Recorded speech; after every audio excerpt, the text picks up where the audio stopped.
Hello hello. Change करो time for a break, वरना वो ब्रेक में बैठे रहते हैं।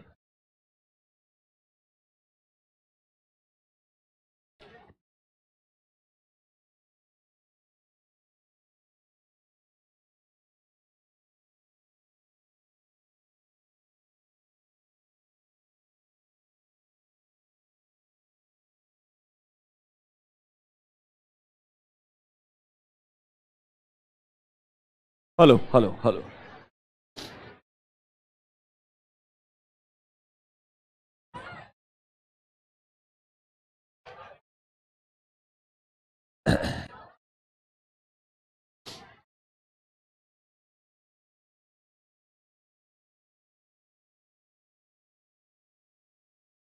Hello hello hello hello, please be seated fast.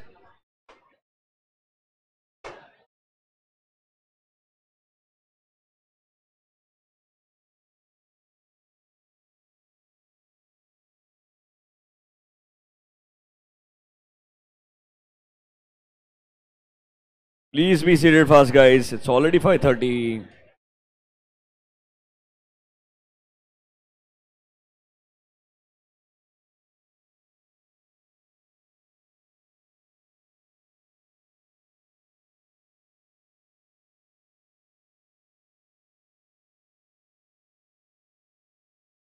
Hello hello.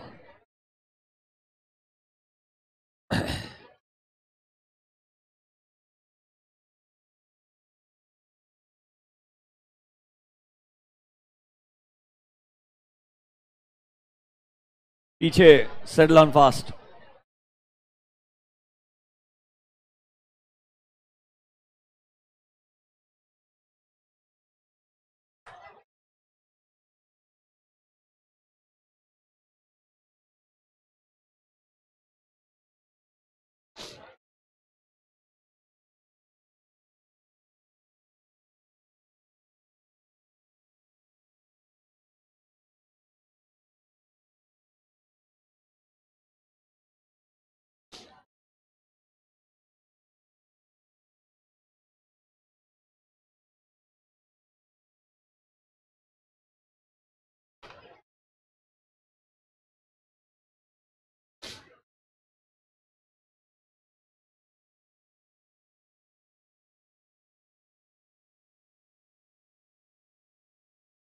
Okay, good evening everyone. I said good evening everyone.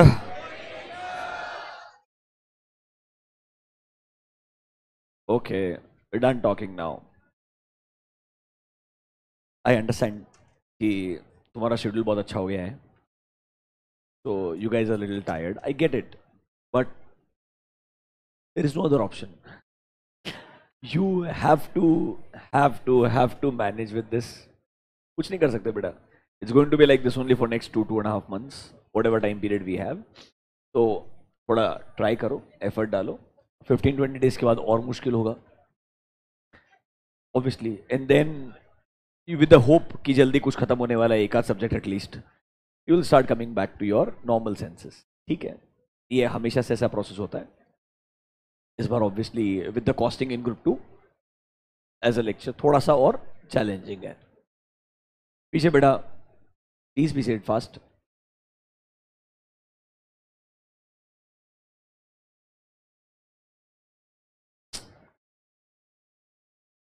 एक तो तुम लेट आ रहे हो, मैं तुमने बहुत अच्छा साइड देखा अभी तक. अगर गुस्सा है ना, एक बार राइट साइड जल्दी.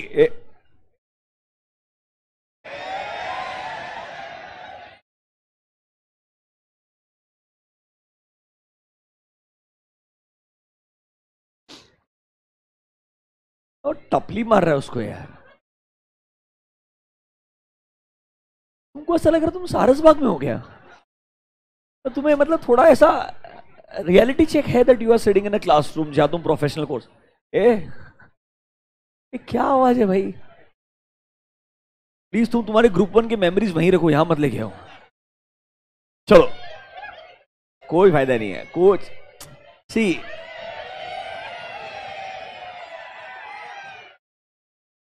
हो गया, तुम तुम्हारा कमीशन कलेक्ट कर सकते हो जिसने भी तुमको ऐसा बोला है. Now Let's get back. Yesterday, we started with chapter number 1. I gave you a basic introduction of strategic management. कल अगर आपको याद रहेगा बच्चों, we talked about कि normally ये जो strategic management concept है, ये थोड़े bigger conglomerates, settled businesses के point of view से कंसल्टिंग वर्ल्ड कैसे वर्क करता है उसका एक फ्रेमवर्क है कि भाई किस बिजनेस को हमें इंप्रूव करना है, याद है क्या कुछ, where are we, that is first performing a situation analysis, then deciding where you want to be, अपने कुछ गोल्स एंड ऑब्जेक्टिव्स को सेट करते हैं, then we try to find out the best possible strategy for our business and then we try to implement that strategy and ensure कि जो हमारे goals हैं, जो हमारे लॉन्ग टर्म ऑब्जेक्टिव्स हैं, उन्हें हम अचीव कर पाए. That was the essence of the word strategic management, जिसका ओवरव्यू हमने कल आपको दिया था. आज स्ट्रेटेजिक मैनेजमेंट डिटेल में डिस्कस होगा, but before we go there हमने एक वर्ड पढ़ा था आईसीआई मॉड्यूल के हिसाब से, मैनेजमेंट वर्ड क्या होता है. देन हमने एक वर्ड डिस्कस करना शुरू किया था, that is called as strategy. तो पहले हमारा डिस्कशन ऑन स्ट्रेटेजी कंप्लीट करेंगे and then we will move on to the word called as strategic management. अभी के लिए आप अपना नोटबुक्स निकालिए. कल जो हमने डिस्कशन किया था उसमें थोड़ा स्ट्रेटेजी के ऊपर हमारा डिस्कशन हुआ था, आपने कुछ पॉइंट्स लिखे थे, उसे फटाफट रिवाइज करते हैं और फिर आगे बढ़ना शुरू करते हैं. इन नोटबुक्स सी केयरफुली. स्ट्रेटेजी के लिए हमने एक सिंपल सा डेफिनेशन लिखा था. It is a long range blueprint of entities desired image. मतलब सर लॉन्ग टर्म के पॉइंट ऑफ व्यू से एक तरीके से ब्लूप्रिंट है, मतलब स्केच है कि एज अ बिजनेस हम कैसा इमेज या रेपुटेशन बिल्ड करना चाहते हैं, हम एग्जैक्टली क्या डायरेक्शन को फॉलो करना चाहते हैं, क्या डेस्टिनेशन को अचीव करना चाहते हैं, ये डिफाइन करना कहलाता है the meaning of the word strategy. मतलब strategy in simple terms means a plan of action that will help you to achieve your different business के ऑब्जेक्टिव्स. तो वही डिफाइन करने का मल्टीपल सेंटेंसेस यूज किया जाएगा. बट हमने एक इंटरेस्टिंग चीज कल पढ़ी थी, सिर्फ अच्छा स्ट्रैटेजी बनाना सफिशिएंट नहीं होगा, स्ट्रैटेजी के साथ साथ में इंप्लीमेंटेशन भी इक्वली इंपॉर्टेंट होगा. That is why we wrote a sentence. सिर्फ एक अच्छा स्ट्रैटेजी होना विल नॉट सब्स्टिट्यूट कि आपको अच्छे मैनेजमेंट की जरूरत नहीं पड़ेगी, आपको स्ट्रैटेजी के साथ में अच्छा मैनेजमेंट भी इक्वली इंपॉर्टेंट लगता है. दैट इज व्हाई अल्टीमेटली वो बोलेगा why it is called as strategic management and why not only management and only strategy. Because individually दोनों कॉन्सेप्ट बढ़िया है, but when they together they actually help a business organization to achieve their goals and objectives. वैसा ही strategy का definition continue करते हैं. कल हमने 2 पॉइंट्स लिखे थे, right? Write down in notebooks. Point number C, we are discussing meaning of the word strategy. 2 point लिखे थे ना हमने कल बच्चों. Write down number C. Strategy is the game plan. Strategy is the game plan that management uses. Strategy is the game plan that management uses to achieve, that management uses to achieve entities' desired objectives, to achieve entities' desired objectives. Game plan that management uses to achieve entities' desired objectives, such as conducting business operations effectively, such as conducting business operations effectively, conducting business operations effectively, conducting business operations effectively, comma, attracting and satisfying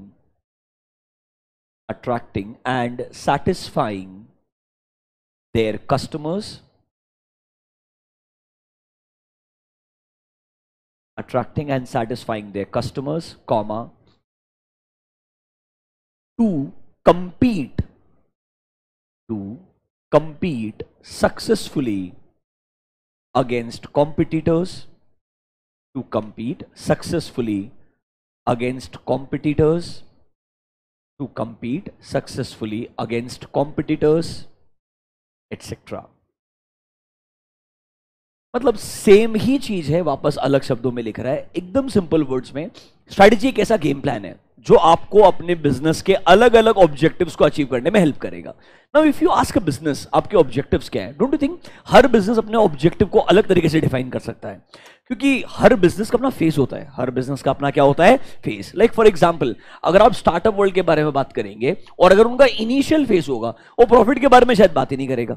वो हमेशा क्या बात करेगा कि पहले market share capture करना चाहता हूं, या मैं एक नया मार्केट क्रिएट ही करना चाहता हूं। If you are trying to sell a product और अ सर्विस जो आज तक कभी बेचा ही नहीं गया है हमारे कंट्री के अंदर, तो मतलब शायद कोई बोलेगा मार्केट क्रिएट करना मेरा ऑब्जेक्टिव है, कोई बोलेगा मार्केट शेयर गेन करना मेरा ऑब्जेक्टिव है, कोई बोलेगा प्रॉफिटेबिलिटी अचीव करना मेरा ऑब्जेक्टिव है, कोई बोलेगा let's say we should have more geographical presence, मतलब we should have presence beyond the country का बाउंड्रीज, वो हमारा ऑब्जेक्टिव हो सकता है। कोई बोलेगा ये सेम प्रोडक्ट हम बहुत सालों से बेचते आ रहे हैं, हमारा आज की तारीख में मार्जिन 20% के आसपास है, हम हमारे कॉस्ट को और मिनिमाइज करके सेलिंग प्राइस को चेंज नहीं कर सकते, मार्जिन को क्या करना चाहते हैं, एक्सपैंड करना चाहते हैं, बढ़ाना चाहते हैं, वो भी आपका ऑब्जेक्टिव हो सकता है। मतलब हम ये डिफाइन नहीं कर सकते कि हर बिजनेस का एक ही ऑब्जेक्टिव होगा, पर हम ये बोल सकते हैं एक बिजनेस के लिए स्ट्रैटेजी वो एक तरीका रहेगा जो उनके जो भी डिजायर्ड ऑब्जेक्टिव्स रहेंगे उनको वो अचीव करने में क्या करेगा, हेल्प करेगा। तो कैन आई से इन सिंपल टर्म्स आप बोल सकते हो एक लॉन्ग टर्म प्लान जो आपके ऑब्जेक्टिव्स को आपको अचीव करने में हेल्प करेगा, वो क्या कहलाएगा बच्चों,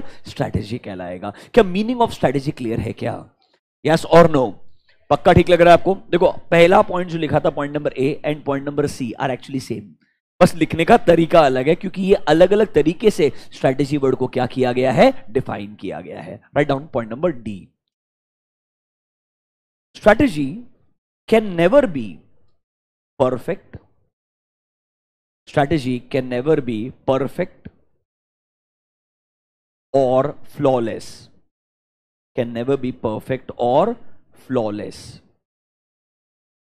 मतलब कोई बिजनेस ये नहीं बोल सकता है कि यार मेरा स्ट्रैटेजी 100% परफेक्ट ही रहने वाला है, बिकॉज हर बिजनेस को पता है आज लुकिंग एट द सर्कमस्टेंसेस मुझे ये स्ट्रैटेजी सही लग रहा है, आने वाले टाइम के अंदर इसे हमको शायद बदलना पड़ेगा, थोड़ा सा चेंज करना पड़ेगा depending upon how circumstances are changing in my overall business environment. Think about it once again, when Jio did Jio, that means they came to India मतलब launch the product in India and then they said everything is free, बराबर है क्या नहीं है?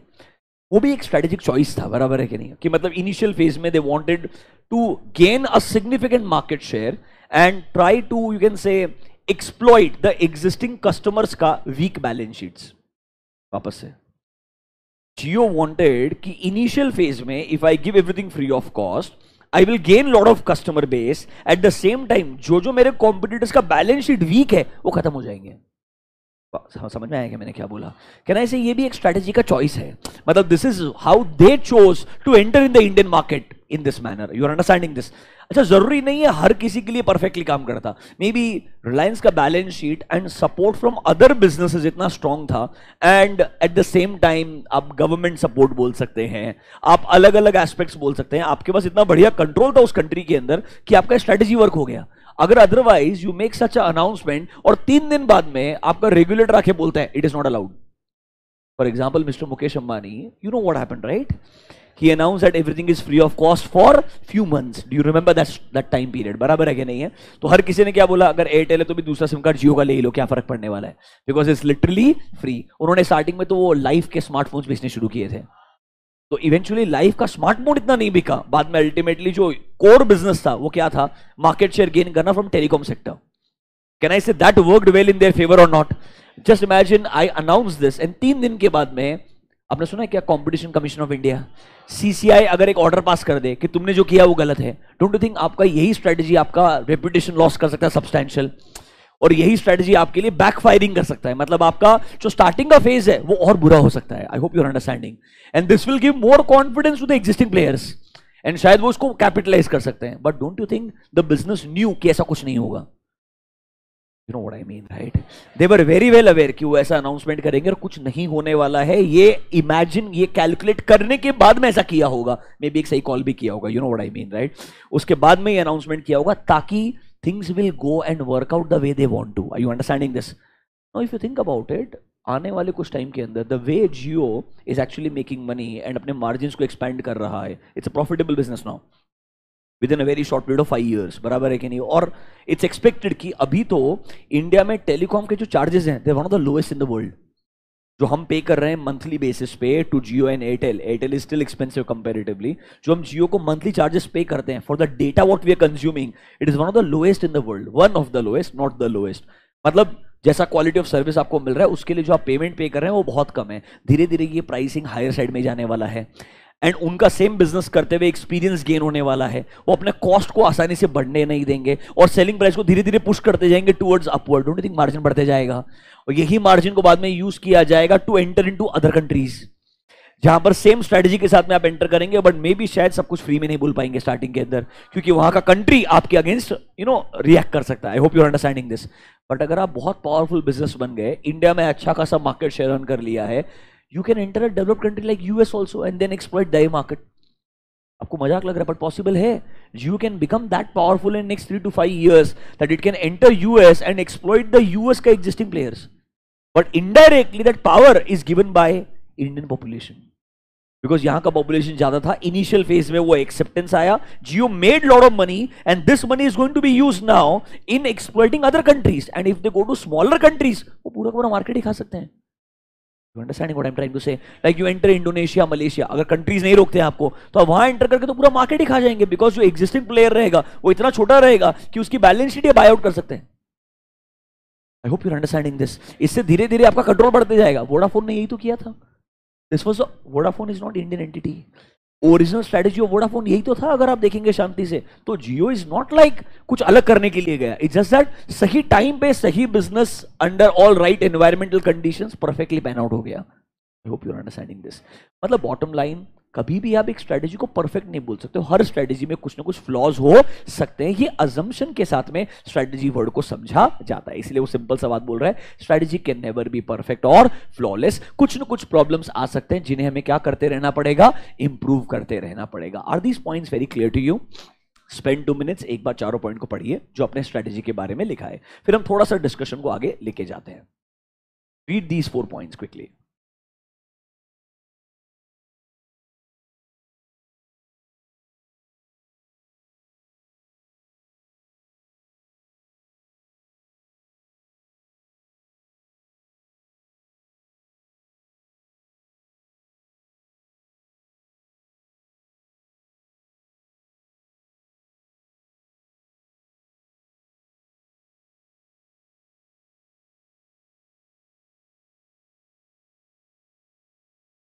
ठीक लग रहा है?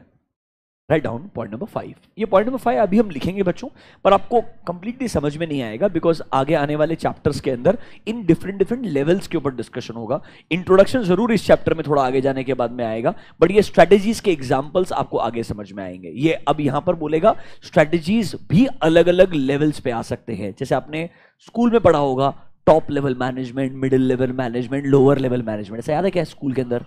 Lower level, middle level, lower, middle and top level, yes और नो? एक्चुअली में दुनिया में ये वर्ड्स यूज नहीं होते हैं। We use the word corporate level, business level and functional level. क्या होते हैं वो लेवल्स आपको एक्सप्लेन करेंगे, इंट्रोडक्शन इस चैप्टर में आएगा, बट ये स्ट्रेटेजीज आगे चैप्टर नंबर 3 के अंदर, चैप्टर नंबर 4 के अंदर डिस्कस की जाएगी। बस रेफरेंस के लिए एक पॉइंट लिखवाता हूं, इसका बेहतर अंडरस्टैंडिंग आगे आएगा। राइट डाउन पॉइंट नंबर ई और 5। Strategies can be formulated, strategies can be formulated at different levels, can be formulated at different levels, such as can be formulated at different levels such as corporate level, such as corporate level, comma business level,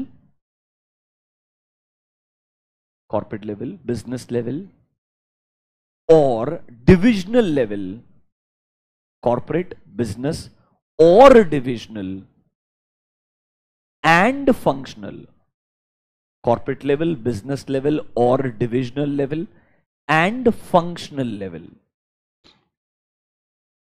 वो और क्यों लिखवाया? क्योंकि बहुत सारे लोग business level और divisional level को सेम समझते हैं.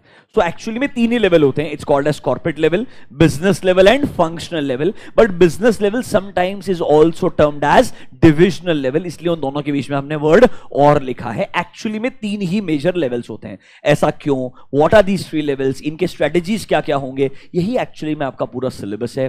थोड़ा आपने एक नाम सुना है क्या? Michael Porter, one of the most famous management gurus. नहीं सुना? उनके स्ट्रेटजीज आएंगे आपके सिलेबस के अंदर. फिलिप कॉटलर के बारे में थोड़ा रेफरेंस आएगा. मतलब देखो, वैसे सिलेबस बढ़िया बना है, बट ऑब्वियसली मैं आपको बोला था ना, चैलेंज सिर्फ उनके क्वेश्चन उनके तरीके से सॉल्व करने में है. बाकी मैनेजमेंट के एज अ कॉन्सेप्ट में कोई प्रॉब्लम है सच नहीं है. तो डोंट वरी अबाउट दिस. अलग अलग स्ट्रेटजीज है, अलग अलग लेवल्स है. तीनों लेवल्स का इंट्रोडक्शन हम यहीं पढ़ेंगे चैप्टर 1 के अंदर, मोस्टली टुमारो और may be on Monday. But जो स्ट्रेटजीज है वो आगे चैप्टर 3 चैप्टर 5 के अंदर ही डिस्कस किए जाएंगे. 3 4 5 के अंदर आएंगे. एक काम कीजिए, इसके ब्रैकेट्स में लिख दीजिएगा, रीड दीज स्ट्रैटेजीज. इस सेंटेंस के ब्रैकेट्स में लिख दीजिए, read these strategies in chapter number 3 4 and 5. 3 4 and 5 आगे बताएंगे आपको. लाइक अभी एक आध एग्जाम्पल के लिए बोलता हूं, रेफरेंस के लिए. Have you heard of a word called as cost leadership? Cost leadership का भी वर्ड सुना है क्या आपने? एग्जाम्पल समझिए. 5 प्लेयर्स है जो एक मार्केट के अंदर प्रोडक्ट बना के बेचते हैं. 5 प्लेयर्स में से एक कंपनी है, कंपनी ए. इनका manufacturing cost per unit is one of the lowest. इनका manufacturing cost per unit is one of the lowest. Assume कर लीजिए मार्केट में अच्छा खासा कंपटीशन है, सेलिंग प्राइस ऑलमोस्ट सिमिलर है. सेलिंग प्राइस ऑलमोस्ट क्या है? सिमिलर. तो कहना इसे सबसे ज्यादा बेनिफिशियल उस कंपनी के लिए रहेगा जिसका मैन्युफैक्चरिंग कॉस्ट कम रहेगा, क्योंकि उसके मार्जिन कंपेरेटिवली क्या रहेंगे? ज्यादा रहेंगे. तो कॉस्ट लीडरशिप ऐसी सिचुएशन होती है जहां पर मार्केट में सारे प्लेयर्स के कंपैरिजन में आपका जो कॉस्ट ऑफ मैन्युफैक्चरिंग है वो क्या है? सबसे लोएस्ट है. तो अगर सेलिंग प्राइस सेम भी रहा तो भी आपके मार्जिन सबसे ज्यादा होंगे, तब भी आपके मार्जिन क्या होंगे? सबसे ज्यादा होंगे. ये कैटेगरी ऑफ स्ट्रेटेजी है. फिर एक ऐसा स्ट्रेटेजी आता है जो बड़े बिजनेस के पॉइंट ऑफ व्यू सोचेंगे, that is called as expansion strategy. क्या स्ट्रेटेजी? एक्सपेंशन. मतलब बिजनेस को हमें क्या करना चाहिए? ग्रो करना चाहिए. उसके लिए हम क्या कर सकते हैं? One business can acquire smaller businesses. Acquisition कर सकते हैं. आप मर्जर एक्विजिशन पढ़ के आए होंगे. सो मर्जर एक्विजिशन इज अ वे जिससे आप एक्सपैंड कर सकते हैं. क्या कर सकते हैं? एक्सपैंड. या कभी कभी आप सर्वाइव करने के लिए भी मर्जर करते हैं. Vodafone idea. आप सर्वाइव करना इंडिविजुअली आपके लिए क्या नहीं होगा? पॉसिबल नहीं होगा. इसलिए आपको लगता है आप दोनों बिजनेसेस को क्या कर लेते हैं? मर्ज कर लेते हैं. ये भी एक स्ट्रेटजी है. मतलब ये अलग अलग स्ट्रेटजी के ऑप्शंस हैं जो आपको corporate level, business level and functional level पे देखने को मिलेंगे. घबराइए मत, तीनों लेवल का इंट्रोडक्शन आपको मिलेगा और तीनों के कुछ एग्जांपल्स भी आपको साथ में दिए जाएंगे. अभी के लिए फोकस कीजिएगा only on the word strategy. कहना इसे सिंपल शब्दों में, स्ट्रेटजी एक ऐसा तरीका है जिससे बिजनेस अपने ऑब्जेक्टिव को अचीव करता है. जितने अलग अलग टाइप के ऑब्जेक्टिव होंगे उतना अलग अलग टाइप का स्ट्रेटेजी होगा. फॉर एग्जांपल, मार्केटिंग का कोई ऑब्जेक्टिव है तो स्ट्रेटेजी कहलाएगा marketing strategy.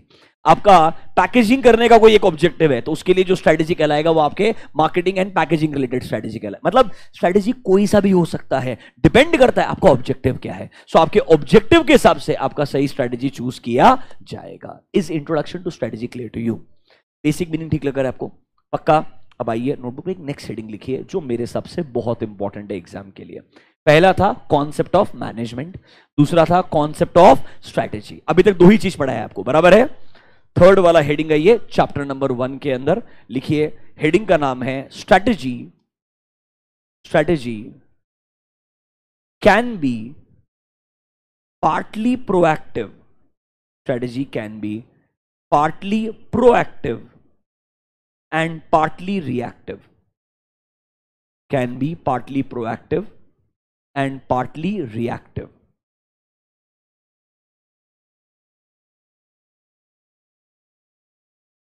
Partly proactive and partly reactive.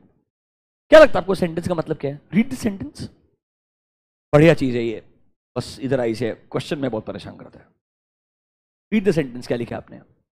Strategy के बारे में बात कर रहे हैं, उसका ही एक फीचर बता रहे हैं कि भाई ऐसा हो सकता है कि आपकी स्ट्रैटेजी में कुछ एस्पेक्ट्स प्रोएक्टिव होंगे एंड कुछ एस्पेक्ट्स रिएक्टिव होंगे. Have you the word proactive and reactive? Proactive मतलब आप पहले से प्लानिंग कर रहे हैं, थोड़ा एनालाइजिंग कर रहे हैं और पहले से सोच रहे हैं फ्यूचर में क्या प्रोडक्ट चलने वाला है, अकॉर्डिंगली एक प्रोडक्ट बनाने के क्रिएट करने का ट्राई कर रहे हैं। मतलब आप थोड़ा सा फ्यूचरिस्टिक अप्रोच रख करके पहले से ही कोई नया प्रोडक्ट या सर्विस प्रोवाइड करना चाहते हैं जिससे फ्यूचर में आपको गेन्स मिलेंगे। क्या मिलेंगे? फ्यूचर में गेन्स मिलेंगे, या फ्यूचर में कोई थ्रेट आने वाला होगा, आप अपने आप को उसके लिए प्रिपेयर कर रहे होंगे। Even that approach is called as proactive. Proactive मतलब मैं पहले से प्रिपेयर्ड रहना चाहता हूं, फ्यूचर में जो चीजें बदलाव आ सकती है उनसे मैं कैसे बेहतर तरीके से डील करूंगा, कैसे उन अपॉर्चुनिटीज का फायदा उठाऊंगा। That is called as being proactive. What is being reactive? आप अपना बिजनेस कर रहे हैं, सडनली कुछ टर्बुलेंस आता है, सडनली कुछ चैलेंजेस आते हैं, तो आपको रिस्पॉन्ड करना पड़ता है। क्या करना पड़ता है? Respond. That is called as being reactive. तो कैन आई से एक स्ट्रेटजी ऐसा होना चाहिए जहां पर आप थोड़ा प्रोएक्टिव सोच रहे हो, बट आप ये नहीं बोल सकते हो कि ये स्ट्रेटजी परफेक्ट है, हमको बदलने का कभी भी जरूरत नहीं पड़ेगा। जस्ट इमेजिन नो, एयरटेल बेचारा अच्छा जिंदगी जी रहा था, सब कुछ बढ़िया ही था, but can I say when Jio happened, even Airtel had to take a back step. उनको भी अपना प्राइसिंग कम करने पड़े, उनको भी अपना सर्विस इंप्रूव करना पड़ा, बेहतर तरीका ढूंढना पड़ा कि कैसे वो मार्केट शेयर को प्रिजर्व करे, क्योंकि everyone was losing a market share. जब एक नया प्लेयर एंटर करता है वो मार्केट शेयर गेन करने का ट्राई करता है, तो एग्जिस्टिंग प्लेयर्स का मार्केट शेयर तो कम होने वाला है। तो पहले आप मार्केट शेयर को गेन करने के बजाय प्रिजर्व करना चाहोगे if you are Airtel. If you are Airtel, बाद में आप जितना प्रिजर्व कर पाए वहां से अपना मार्केट शेयर वापस बिल्ड करने का ट्राई करोगे। मतलब सर, कभी कभी आपको लगता है आपका स्ट्रेटेजी बराबर काम कर रहा होगा, बट एक कॉम्पिटिटर के रेस्पॉन्स की वजह से आपको शायद अपने स्ट्रेटेजी को हॉल्ट पे लाना पड़ेगा या कोई नए तरीके से रिएक्ट करना पड़ेगा। मतलब strategy is always a combination of two aspects, one is proactive aspect and one is called as reactive aspect. अब देखो, बहुत सिंपल सा चीज है, कुछ कॉम्प्लिकेटेड नहीं है। कॉम्प्लिकेटेड आईसीआई का लैंग्वेज है। एक काम कीजिए, आइए जरा पेज नंबर 1.3, एक सिंपल सा हेडिंग दिया है आईसीआई ने, strategy is partly proactive and partly reactive. और जो लिखा है ना, मतलब पहले वापस सेम ट्राई करेंगे जैसा ऑडिट में रहता है। तुम पहले पढ़ोगे, थोड़ा परेशान हो जाओगे, फिर मैं एक्सप्लेन करूंगा, फिर वापस पढ़ेंगे। ऐसा क्यों करते हो सर? थोड़ा दिमाग तो जगह पर रहेगा तुम्हारा, वरना सिर्फ वन वे कम्युनिकेशन रहेगा, तुम दिमाग का इस्तेमाल ही नहीं करोगे तो बढ़िया नींद आएगी। You understanding my point? और तुमको सुबह उठने का बहुत जल्दी आदत हो गया होगा आजकल। You have early morning lecture right? पहला लेक्चर तुम्हारा जल्दी होता है ना? कुछ लोग का 8 बजे रहेगा, कुछ लोग का 7:30 बजे रहेगा, बराबर है क्या? नहीं है? बाकी सबका भी 7:30 हो सकता है, कोई पता नहीं है अपने को। It's okay. पर लेक्चर जल्दी स्टार्ट हो सकता है क्या? Morning lecture what time it starts today right now? Costing 8, कुछ लोग के लिए 7:30 रहेगा मेरे हिसाब से, कुछ जगह पे 7:30, कुछ जगह पे 8 है, राइट? बराबर है क्या? नहीं है? कोई बात नहीं, चलो आ जाइए। अरे इट्स ओके, सब अच्छा होगा। Strategy is partly proactive and partly reactive. आइए कुछ रीड करने का ट्राई करते हैं, लेट्स सी क्या समझ में आता है आपको। What I want you to read, जो मैं बोलता हूं इंस्ट्रक्शन फॉलो कीजिएगा। Just read this part. सिर्फ प्रोएक्टिव, रिएक्टिव छोड़ दो। रीड ओनली प्रोएक्टिव एक्शन के बाजू में क्या लिखा है उन्होंने। Just read this part, let's see who can explain me. Online public पढ़ने का टाइम पास नहीं करने का।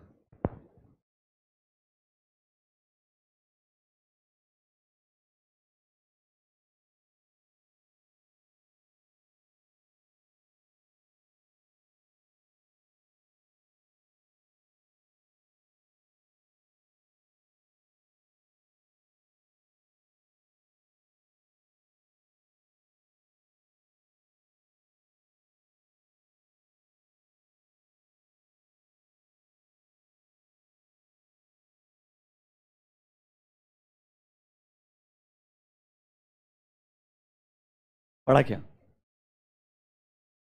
सिर्फ ए और बी, दो ही पॉइंट पढ़ना है।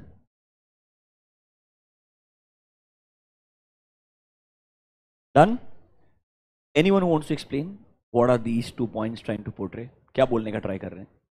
सिंपल है यार।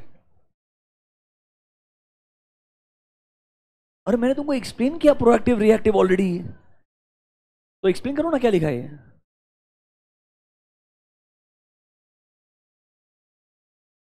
अरे एनीवन ट्राई। हाँ बोलो।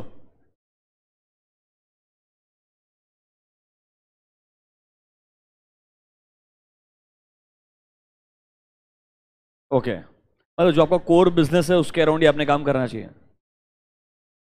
कोर प्लान है। हाँ हाँ। अच्छा, एनीवन एल्स? कोर को डिस्ट्रॉय, इसको कोर बोल। आई अंडरस्टैंड बट ठीक है। 1 सेकेंड। हाँ,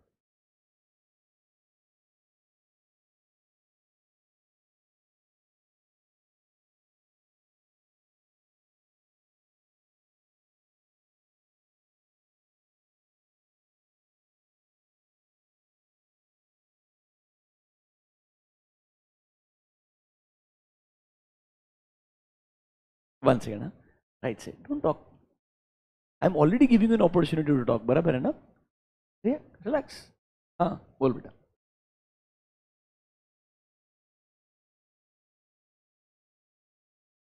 ओके, सुनो। आपने आई डोंट नो ये चीज नोटिस किया कि नहीं किया, प्रोएक्टिव रिएक्टिव कॉन्सेप्ट बहुत स्ट्रेट फॉरवर्ड है। प्रोएक्टिव का मतलब होता है थोड़ा सा प्रिपेयर्ड रहो फ्यूचर के लिए, उसके लिए एनालिसिस करो, फोरकास्टिंग करो, एक फ्यूचरिस्टिक थॉट प्रोसेस रखो। दुनिया का बेस्ट पॉसिबल प्रोफेसर किसी भी मैनेजमेंट स्कूल में अगर जाएगा, प्रोएक्टिव यही बोलेगा। अपने आपको बेस्ट नहीं बोल रहा, इन जनरल बता रहा हूं, उसका मतलब ही वही है।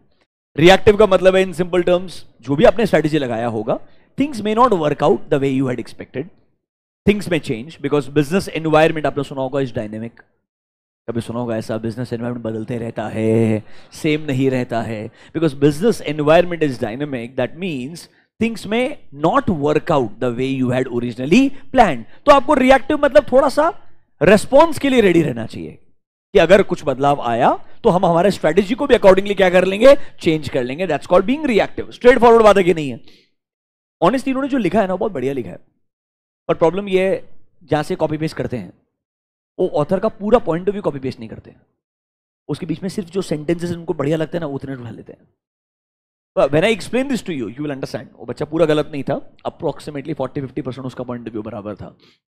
और चैलेंज ये बन जाता है, इसको मैं आईसीआई के आंसर में कैसे लिखूं, क्योंकि ये किसी का पॉइंट ऑफ व्यू एक पैराग्राफ के अंदर, वो सेम पॉइंट ऑफ व्यू आप एक्सपेक्ट कर रहे हो मैं एज इट इज लिख के आऊं। I don't know whether you are understanding this. वापस से, explaining this will not be challenging, writing this down is going to be very very tough.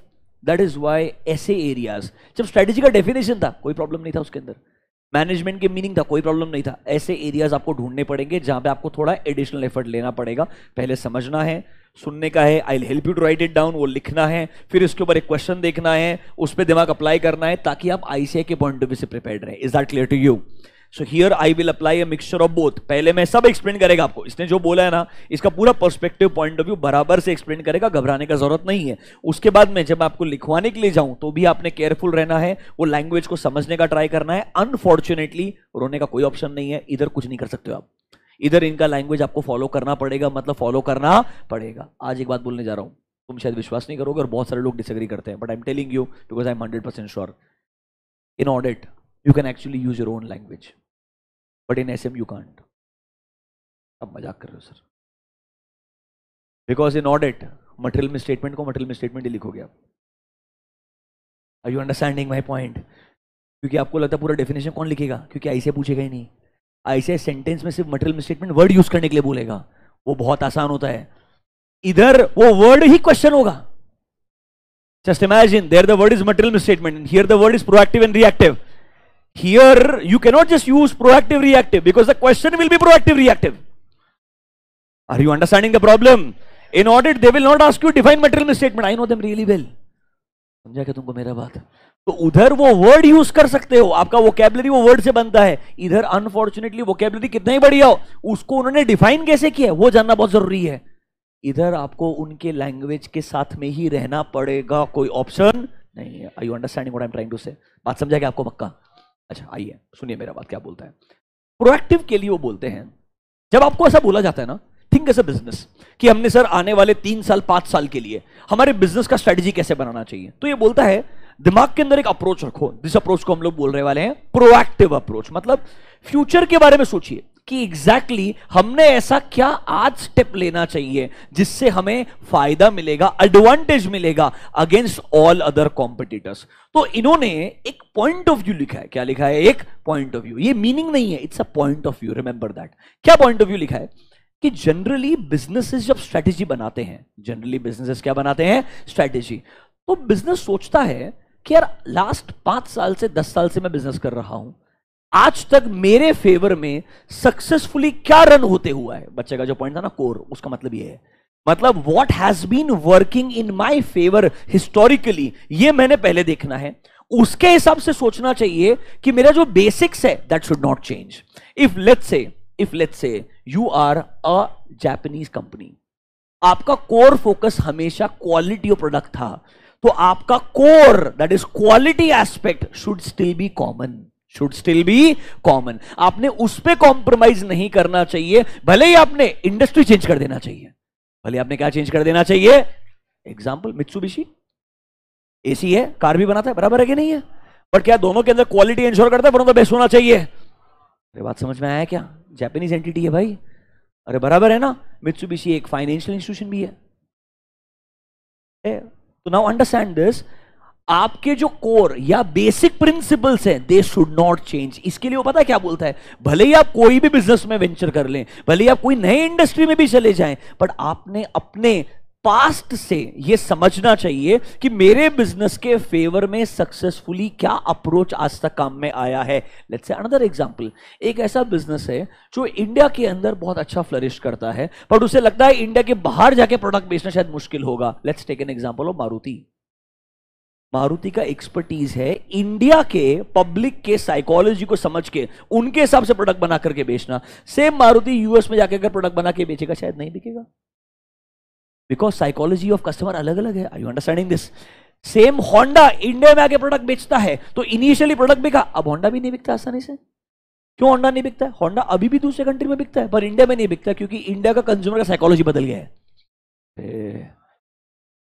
Honda का one of the highest selling cars एक जमाने में Honda city and civic सुना होगा आपने, बराबर है कि नहीं? एक उससे प्रीमियम गाड़ी अकॉर्ड करके आया करता था, वो लॉन्च भी नहीं करते इंडिया के अंदर। क्या होंडा ने अकॉर्ड बनाना बंद कर दिया? नहीं, वो दुनिया भर में बना करके अकॉर्ड बेचता है अभी भी, वो सिविक अभी भी बना के बेचता है, वो इंडिया में नहीं बेचता है।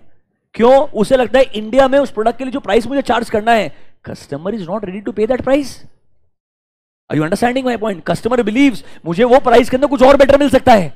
तो can I say they are not able to understand the psychology of new customers in India, but they still understand the psychology of customers in US और in Dubai. Are you understanding? तो वो उधर अपना product बना के बेच रहा है कि नहीं बेच रहा है आज भी? तो कैन आई से उसने अपना कोर पार्ट चेंज नहीं किया, उसने अपना बिजनेस स्ट्रेटेजी नहीं बदला। होंडा ने ये नहीं बोला कि दुनिया बदल गई है तो मैंने अपना प्रोडक्ट बदल देना चाहिए, या टोयोटा ने अपना प्रोडक्ट बदल दिया। By the way Toyota also doesn't like India, you know that right? Toyota का सारा प्रोडक्ट लाइन इंडिया में आता ही नहीं है। क्यों नहीं आता है? क्योंकि इंडिया का साइकोलॉजी जो है कस्टमर का बहुत अलग है, इसलिए टोयोटा इंडिया में फॉर्च्यूनर बेचता है और इनोवा बेचता है, क्योंकि उसको समझ में आया दो सेगमेंट है जहां गाड़ी अच्छा बिकेगा, बराबर है कि नहीं है? अब जाकर के उसने फाइनली कोलैबोरेशन करके रखा मारुति के साथ में। इसलिए आप देखते होंगे मारुति का जो बलिनो है ग्लांजा सेम दिखता है, हाई राइडर और सेम दिखता है, क्योंकि मैन्युफैक्चरिंग एक ही जगह पे होता है, दो टैग अलग अलग है। टोयोटा इंडिया में इंटरेस्टेड ही नहीं है बिजनेस करने में, क्योंकि उसको पता है इतना सेम एफर्ट में किसी और कंट्री में डालेगा, I will sell more car. Classic example Toyota Camry, India में आपको हार्डली देखने को मिलेगा। अब दुबई में जो हर टैक्सी कैमरी होगा, यूएस का हर टैक्सी कैमरी रहेगा टोयोटा का, तो कहना इसे मैं टैक्सी के नाम पे कितना गाड़ी बेच लेगा वहां पे?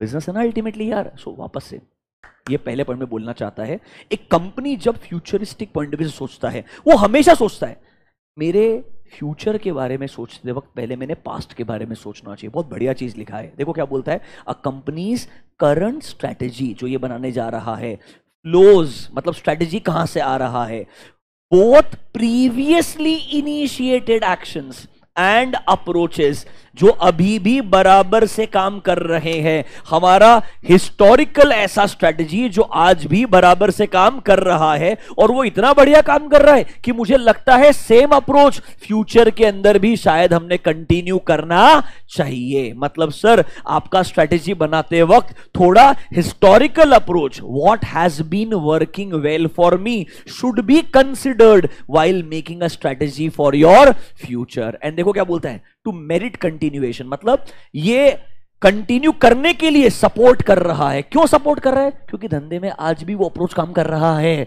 अगर वो काम नहीं करता तो मैं बिजनेस के अंदर वो सेम अप्रोच को फॉलो नहीं करता। As well as, can you see word, newly initiated managerial decisions and actions. Actually में टोयोटा एग्जांपल पकड़ लो। टोयोटा फॉर्च्यूनर में कुछ भी नहीं बदलता है। क्यों नहीं बदलता है? क्योंकि वैसे बिक जाती है। तो मैं क्यों बदलने जाऊं? कुछ बदलने के लिए क्या शायद बिकना बंद हो जाएगी? अरे बराबर है क्या नहीं है? बट टोयोटा जो नीचे आपकी स्मॉल कार्स बना रहा है उसके अंदर आप देखेंगे हाइब्रिड वर्जन आ गया है। बिकॉज उन्हें पता है इंडिया के अंदर हाइब्रिड शायद पिकअप हो जाएगा, बिकॉज पीपल वांट एवरेज बढ़िया होना चाहिए। अरे बराबर है क्या नहीं है? इंडिया में लोग एवरेज के लिए कुछ भी करेंगे। अरे हाँ, बराबर बात है क्या नहीं है? अरे लॉजिकल बात है। एक जमाने में वो CD 100 करके बाइक आती थी, 100 का एवरेज देती थी। 100 का एवरेज, समझ लो क्या मेरे, that was a selling point. वो बाइक के अंदर कुछ भी नहीं था, कोई उठा के ऐसे फेंक सकता है। आई एम नॉट एग्जैजरेटिंग, हल्का सा बाइक था बट उसका एवरेज 100 है। Are you understanding this? दूसरा चीज, मारुति 10 साल पहले भी बहुत बिकता था। क्यों? सेफ्टी सिक्योरिटी से फर्क नहीं पड़ता, एवरेज बढ़िया देती है। रिपेयर मेंटेनेंस कॉस्ट बहुत कम है, सेफ्टी सिक्योरिटी क्या करने का है? अरे सरकार से मैं, बट रियलिटी यही था कि नहीं था? सडनली लोगों को लगा नहीं नहीं फीचर्स इंपॉर्टेंट है, सेफ्टी इंपॉर्टेंट है। मारुति बोला ओके, हमको भी लगता है इंपॉर्टेंट है। मारुति होशियार था हमेशा से। पहले उसने बोला इस पे खर्चा काहे को करने का। मारुति ने कभी सनरूफ ही नहीं दिया। क्यों नहीं दिया? वो बोला इंडिया के क्लाइमेट में क्या सनरूफ का करोगे तुम। अरे फैक्ट बता रहा हूं, मजाक नहीं कर रहा, तुमको मजाक लग रहा है। एक बार मारुति के डायरेक्टर को पूछा किसी ने 3 BC आवाज के ऊपर, what about the safety ratings of Maruti, they not that great. उन्होंने बोला प्रॉब्लम सेफ्टी रेटिंग का नहीं है, प्रॉब्लम ड्राइवर का है। इंडिया में लाइसेंस कितना आसानी से मिलता है। फैक्ट बोल रहा हूं, उन्होंने ही बोला स्टेटमेंट लाइव टेलीविजन के ऊपर, मैं नहीं बोल रहा हूं कि इंडिया में टेलीविजन, सॉरी आपका जो लाइसेंस है कितना इजीली मिल सकता है। तो अगर सामने वाला ड्राइवर ही वेल प्लान्ड और ट्रेंड नहीं है तो obviously safety of the car क्या करेगा? Safety of the car is secondary, the driver is more important. Are you understanding this? तो I am just trying to say, अभी बिजनेस अपने स्ट्रेटेजी को सपोर्ट करने के लिए कुछ भी कर सकता है। बॉटम लाइन पहली चीज में बोल रहा है कि आपका स्ट्रेटेजी के अंदर 2 अप्रोच है। नंबर 1, क्या पास्ट में अच्छा चलते आया था वो एज इट इज हम कंटिन्यू करेंगे। एंड दूसरा चीज, newly initiated managerial decision, past वाले एस्पेक्ट को लेके आएंगे और कुछ नया बदलाव भी लेके आएंगे जिससे स्ट्रेंथनिंग होगा, मतलब थोड़ा सपोर्ट मिलेगा हमारे बिजनेस के ओवरऑल पोजीशन को एंड परफॉर्मेंस को। मतलब नया स्ट्रेटेजी पास्ट से भी आएगा और थोड़े नए एक्शंस को भी ऐड किया जाएगा जिससे नया स्ट्रेटेजी फॉर्मुलेट किया जाएगा। इस point number A little bit clear to you?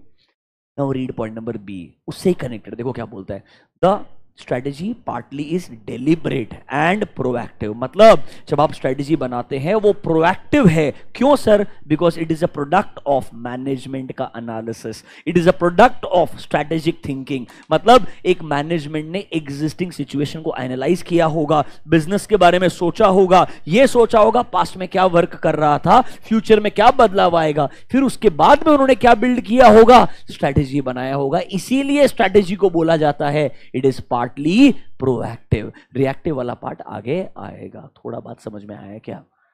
अरे समझ में आया क्या? कंफर्टेबल लग रहा है? अभी रिएक्टिव वाला पार्ट पढ़ो, ये तुमको बहुत अच्छा लगेगा। और नीचे can you see word reactive actions? एक बार रीड करो जरा, एक बार read point number A of reactive, just read this part, ये तुमको समझ में आ जाएगा easily.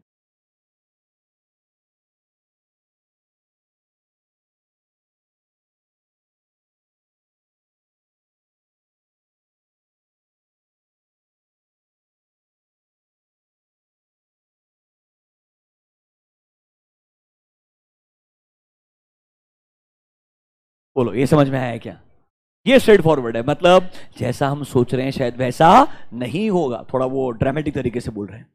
Not every strategic move is a result of proactive planning. कुछ कुछ सर क्या होता है, रिएक्टिवनेस भी आता है। देखो, things happen that can not be fully anticipated और प्लान्ड फॉर। तो अगर आपको लगता है मार्केट कंडीशन बदल गई है, कॉम्पिटिटिव कंडीशन बदल गई है, they take a unexpected turn, मतलब sir they are not going as you had originally planned, so your strategy may hit a stone wall. कुछ नहीं, आपका स्ट्रेटेजी फेल हो जाएगा। तो आपको क्या करना पड़ेगा, स्ट्रेटेजी को चेंज करना पड़ेगा। This is called being reactive.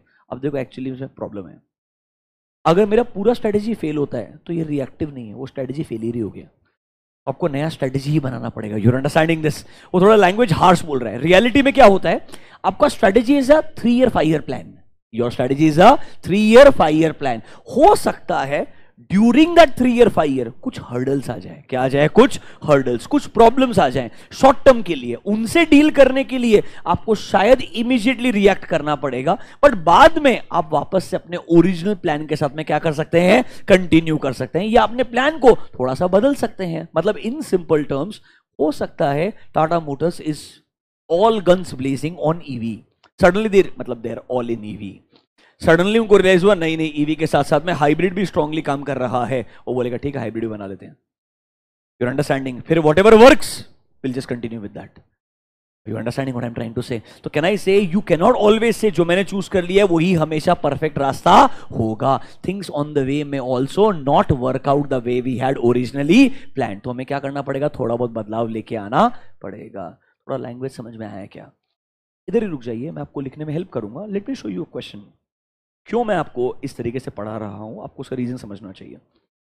कुछ आईसीआई मटेरियल के क्वेश्चंस हैं और एक एग्जाम क्वेश्चन भी रहेगा। Read this question. Question number 2। अच्छा, वो एसएम के अंदर ना कुछ भी नाम हम यूज करते कुछ भी लिखते हैं, यमी टमी कुछ भी लिखेंगे वो लोग। तुम उन पे फोकस नहीं करने का, तुम क्वेश्चन पे फोकस करने का। देखो क्या बोलते हैं।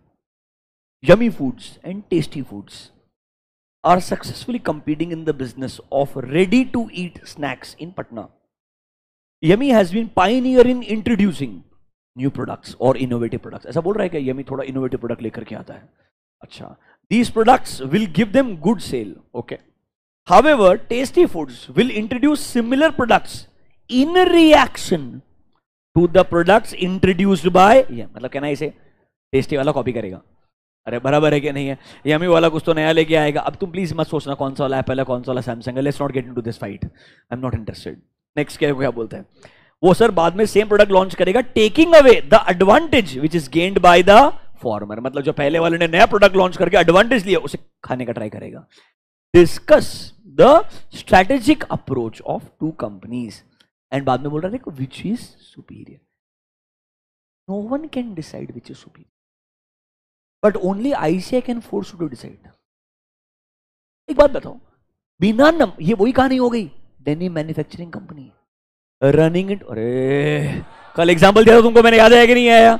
Denim manufacturing company running into losses. I will not tell you since how long, I will not tell you धंधा कितने साल से चल रहा है, I will not tell you problem क्या है। मैं बोलूंगा डिसाइड कर क्या करने का है।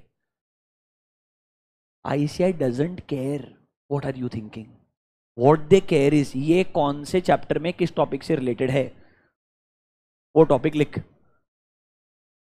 ये जोक है केस स्टडी बेस्ड क्वेश्चन का। Did you understand the question? Is it talking about proactive reactive? Is it talking about proactive reactive? First of all ये क्वेश्चन है ICAI का।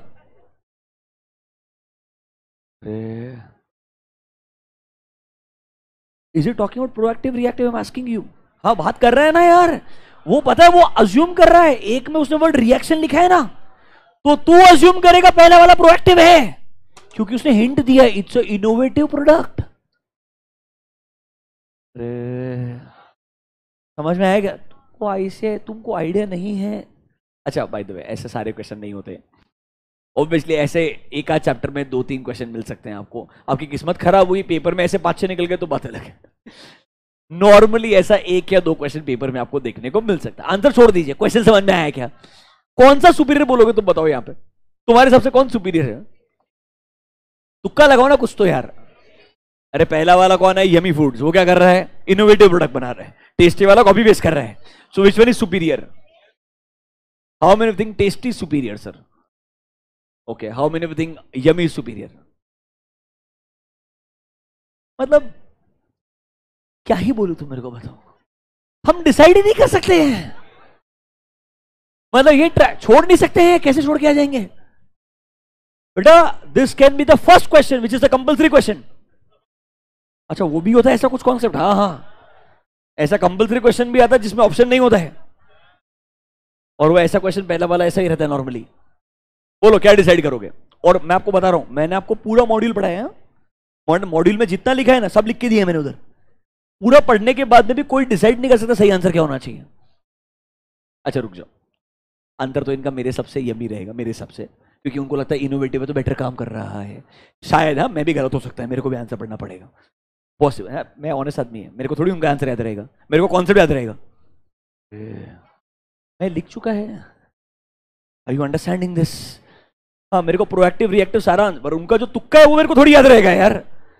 अब सुनो, ऐसा ही एक क्वेश्चन और है, इसका आंसर देखते हैं, पर अगले क्वेश्चन में। अरे सुनो, मैं तुमको कल फर्स्ट डे वार्निंग दिया था कि नहीं दिया था कि मेरे को थोड़ा आईसीआई जैसे पढ़ाना पड़ेगा, तुमको बोला था कि नहीं बोला था? वरना मैं तुमको मस्त हेडिंग पढ़ाएगा। एक मिनट, मेरे को प्रोएक्टिव रिएक्टिव में कुछ लिखाना ही नहीं है, जो तुम्हारा हेडिंग था that should have been the sentence. मेरे को क्यों आगे लिखाने का जरूरत है? I will not make you write anything else, but you will not be able to write आईसीआई's answer. Just imagine from the entire chapter 1 there is only one question, this is the question. तो पूरा पढ़ने का कोई फायदा नहीं होगा। Are you understanding my point? समझ में आएगा आपको बात? यम्मी बेटर लग रहा है इनको, चलो ध्यान दो, आंसर बाकी पढ़ाएंगे। अभी दूसरा क्वेश्चन देखो, बहुत बढ़िया क्वेश्चन है वो, मजेदार है।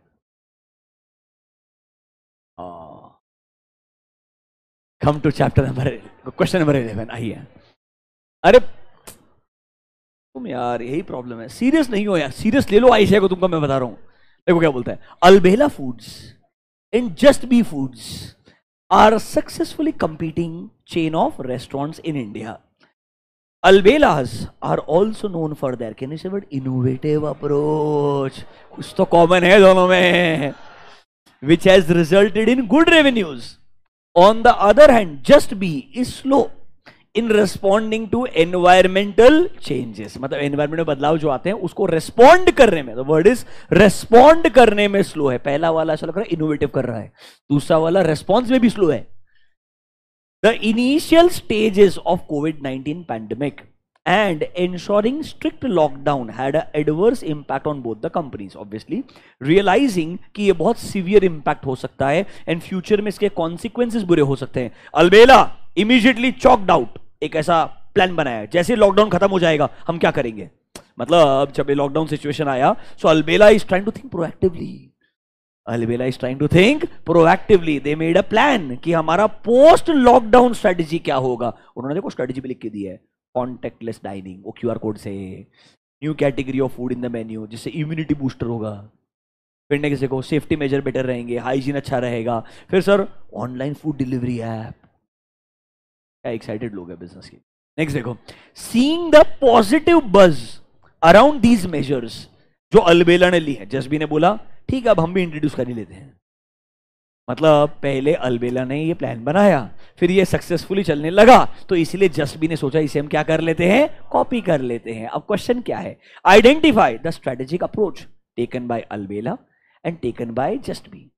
पता है अप्रोच क्या है? Albela is proactive, Just B is reactive.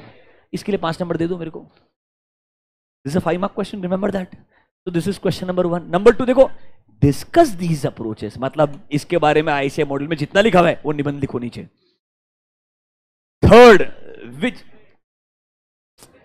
ऐसे ठीक है, which approach is better and why. कैसे डिसाइड करेंगे कौन सा अप्रोच बेटर है? फिर भी इधर थोड़ा अच्छा हिंट है कि उसका धंधा बढ़िया चल रहा है, गुड रेवेन्यू दिखो, समझ रहे, वो अच्छा कर रहा है इसलिए दूसरा वाला कॉपी कर रहा है, तो कौन सा अप्रोच बेटर साउंड करेगा? प्रोएक्टिव। अरे वो हर बार प्रोएक्टिव को बेटर बोलता है यार। अरे मैं बोल रहा हूं तुमको, आगे जाके तुमको मैं एडवांटेजेस पढ़ाएगा, उधर भी बोलेगा it's better to be proactive rather than only reactive. मतलब प्रोएक्टिव होना क्या है, बेहतर है। तुम्हें क्वेश्चन समझ में आ रहे हैं क्या? अभी मैं आपको वही बता रहा हूं, आपको कुछ टॉपिक्स के लिए थोड़ा मेंटली प्रिपेयर्ड रहना पड़ेगा। स्ट्रैटेजी में वो कुछ नहीं पूछेगा, स्ट्रेट फॉरवर्ड स्ट्रैटेजी क्या होता है डिफाइन कर दे। स्ट्रैटेजिक मैनेजमेंट का स्ट्रेट फॉरवर्ड डेफिनेशन होगा। वो क्वेश्चंस चैलेंजिंग नहीं होंगे बच्चों, ये क्वेश्चंस चैलेंजिंग होंगे। Are you feeling little bit what I am trying to say? समझ में आ रहा है कि आपको थोड़ा सा? Should I help you in writing this answer first? पहले हम प्रोएक्टिव रिएक्टिव को समराइज करते हैं, फिर उनके आंसर्स पे आएंगे, घबराने का जरूरत नहीं है। ऑनेस्टली बच्चों, ऐसे क्वेश्चन का परफेक्ट आंसर आईसीआई डिफाइन करता है क्योंकि क्वेश्चन उनका है, और वो बोलता है मेरे हिसाब से परफेक्ट है, बराबर है कि नहीं है। आप बस जितना मॉड्यूल के करीब रह सकते हो उतना तुम उनके आंसर के करीब पहुंच सकते हो। Your understanding my point. 100% accuracy वाला कॉन्सेप्ट एग्जिस्ट नहीं करता है। Is that clear to you? Notebook में जाइए, आपने हेडिंग लिखा होगा strategy can be partly proactive and partly reactive. Under this write down point number A. Write down point number A, proactive actions. Point number A, proactive actions. Dash करके लिखिए। सिर्फ proactive के बारे में पहले 2-3 पॉइंट लिखेंगे, रिएक्टिव के बारे में 2-3 पॉइंट लिखेंगे, फिर एक कॉमन कंक्लूजन लिखेंगे। ध्यान रखिएगा, दोनों एस्पेक्ट लिखना जरूरी है, क्योंकि पता चले अगली बार जो क्वेश्चन आएगा वो सिर्फ दोनों में से किसी एक भी पूछेगा। तो मुझे वो प्रिपरेशन भी चाहिए कि अगर सिर्फ प्रोएक्टिव पे 3 या 4 मार्क का क्वेश्चन आया, can I at least write logical 3 points? Are you understanding this? तो प्रोएक्टिव एक्शन के आगे डैश करके लिखिए point number 1, proactive actions. Proactive actions on part of managers, proactive actions on part of managers are designed to improve. Proactive actions on part of managers are designed to improve entity's market position, designed to improve entity's market position and overall financial performance. Entity's market position and overall financial performance. ये तो general सा point है। इसमें proactive होता क्या वो लिखा ही नहीं है। प्रोएक्टिव नॉर्मली एक बिजनेस होता ही क्यों है, थोड़ा बहुत भी, why they make a strategy which has a proactive aspect. क्योंकि सर सिंपल है, हर बिजनेस चाहता है मेरी जो भी एग्जिस्टिंग मार्केट में पोजीशन रहेगी उसे इंप्रूव करना है, एंड सर ओवरऑल हमारा फाइनेंशियल परफॉर्मेंस बढ़िया होना चाहिए। एक बात सोचो, don't you think general 2 objective लिख दिए? अरे उस सेंटेंस में क्या लिख दिए? जनरल 2, और उसका प्रोएक्टिव से एक्चुअली कोई लेना देना नहीं है। प्रोएक्टिव का मीनिंग तो अगले पॉइंट में आएगा। Are you understanding what I'm trying to say? But आपके पास ऑप्शन नहीं है, मैं बोल रहा हूं ऐसे क्वेश्चन का आंसर आईसीआई को ऐसे ही लिख के देना पड़ेगा। Mark my words, there is no other way. Do you understand what I am saying? Read this point once again. वो बोलता है managers of a company proactive actions के बारे में इसलिए सोचते हैं क्योंकि वो हमेशा अपने बिजनेस का एग्जिस्टिंग पोजीशन इंप्रूव करना चाहते हैं, अपना फाइनेंशियल परफॉर्मेंस इंप्रूव करना चाहते हैं। अरे यार, ये तो सेम चीज रिएक्टिव के लिए भी अप्लाई होती है, क्योंकि जनरल ऑब्जेक्टिव्स है, बराबर है कि नहीं है? बट हम नहीं लिख सकते, आईसीआई ने नहीं लिखा है। यही प्रॉब्लम है। अगर आप बहुत ज्यादा लॉजिकल तरीके से सोचेंगे तो कहीं कहीं उनकी लैंग्वेज थोड़ी सी, क्योंकि क्या है ना, उन्होंने पूरे ऑथर की किताब कॉपी करने के बजाय उस ऑथर का एक पार्ट कॉपी कर लिया है। और समझ में आया क्या मेरा बात? ऑथर का पर्सपेक्टिव पूरे बुक के नैरेटिव रहेगा, वो पूरा बुक का नैरेटिव है ही नहीं इधर।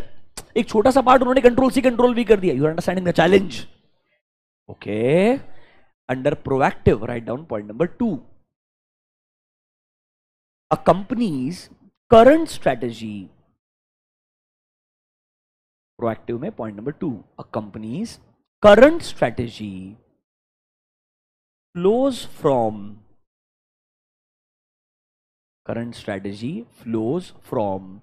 both previously initiated actions, flows from both previously initiated actions or approaches, previously initiated actions or approaches that have been working well,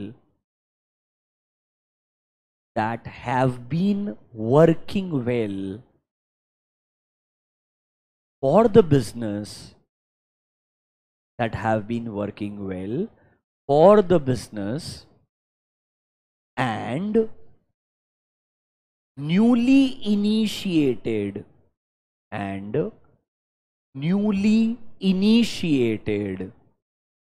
managerial decisions,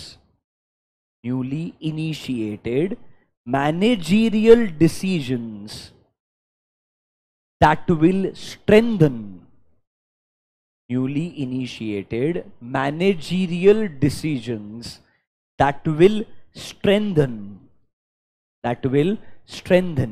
the overall that will strengthen the overall position and performance of the company. That will strengthen overall position and performance of the company.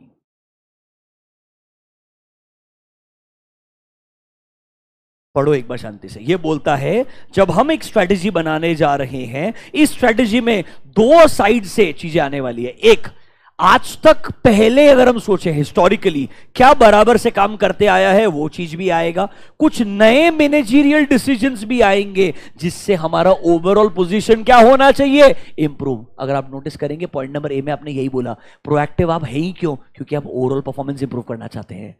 तो overall performance improve करने के लिए कुछ आपको अपना historical strategy choose करना पड़ेगा और कुछ नए एक्शंस को इंप्लीमेंट करना पड़ेगा। दोनों का कॉम्बिनेशन आपको प्रोएक्टिव स्ट्रेटेजी बनाने में क्या करेगा, हेल्प करेगा। Is A and B clear to you?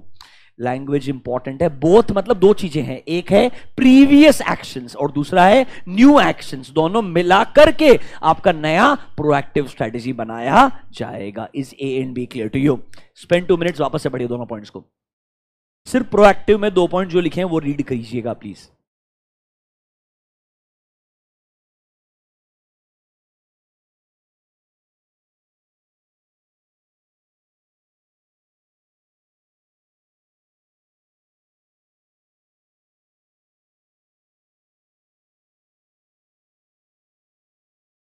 ठीक है, अब लिखिए पॉइंट नंबर सी, प्रोएक्टिव में ही third point. Therefore entities strategy, therefore entities strategy is partly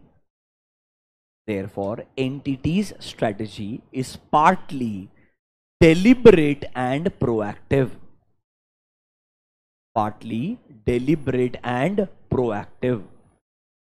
Because it is a product of management's analysis. It is a product of management's analysis and strategic thinking. Product of management's analysis and strategic thinking. Full stop. सिर्फ इतना ही लिखिए, शांति से पढ़िए। देखो क्या लिखा आपने, मतलब इसीलिए ऊपर के दोनों पॉइंट से लगता है कि मैनेजमेंट ने अपना पास्ट का नंबर्स भी एनालाइज किया होगा, थोड़ा फ्यूचर के बारे में भी सोचा होगा। वो एनालिसिस और थिंकिंग की वजह से उन्होंने एक नया स्ट्रेटेजी बिल्ड किया होगा। तो कहना आई से ये जो अप्रोच है, this is called as proactive approach. आप रैंडमली ये नहीं बोल रहे हो आज ये प्रोडक्ट ठीक लग रहा है बना के बेच देते हैं। आप ये सोच रहे हैं कि मैंने आज तक एज ए बिजनेस कैसे प्रोडक्ट बनाए हैं, what has worked in my favour, उसको सोचते हुए फ्यूचर में लोग कैसे प्रोडक्ट एक्चुअली में यूज करना चाहेंगे, दोनों का कॉम्बिनेशन अप्लाई करके आप डिसीजन ले रहे हैं। This approach is called as proactive approach. Deliberate मतलब जानबूझकर, प्रोएक्टिव मतलब आप पहले से सोच रहे हैं what has worked well, what is actually expected to change. दोनों को यूज करके एक बढ़िया स्ट्रेटेजिक अप्रोच बनाने का ट्राई कर रहे हैं। थोड़ा प्रोएक्टिव अप्रोच समझा क्या? हाँ या ना? ये मैक्सिमम है। ये 3 पॉइंट अगर आपने लिख दिए, चाहे उनका अलबेला क्वेश्चन हो, टमी यमी जो भी हो, समझ रहे हैं मेरा बात? प्रोएक्टिव के अंदर आप गलत नहीं जा सकते हैं। Is that clear to you? चलेगा? चलो सर, पार्टली प्रोएक्टिव खत्म हो गया, अब अगला अप्रोच क्या रहेगा? Reactive approach. लिखिए नेक्स्ट वन, सेकंड सब हेडिंग, मतलब इसी में पहला क्या था? प्रोएक्टिव, उसमें आया 1 2 3। अगला लिखिए रिएक्टिव अप्रोच और रिएक्टिव एक्शंस। रिएक्टिव अप्रोच और actions. Under reactive approach right down point number 1, reactive actions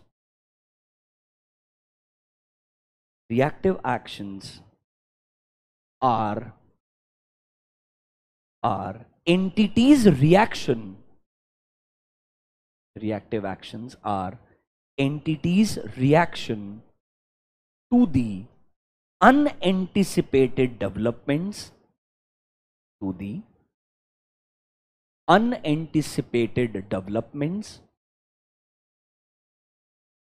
and fresh market conditions, unanticipated developments and fresh market conditions,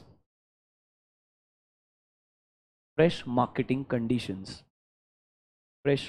conditions in the dynamic business environment. Fresh market conditions in the dynamic business environment.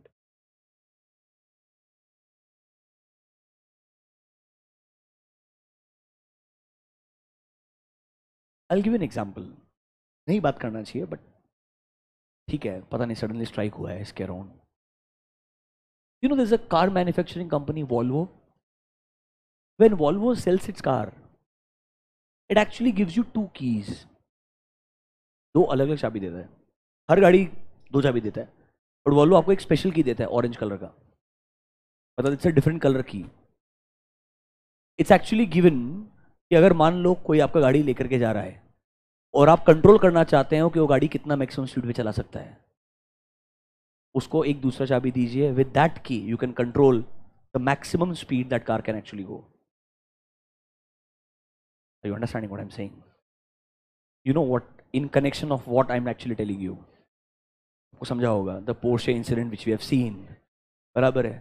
दुनिया में Volvo is that company in terms of safety is like epitome. अब सबसे highest standard है उसको. मतलब Volvo actually अपनी गाड़ी को एक क्रेन से ऊपर ले जाकर के वर्टिकली गिराता है.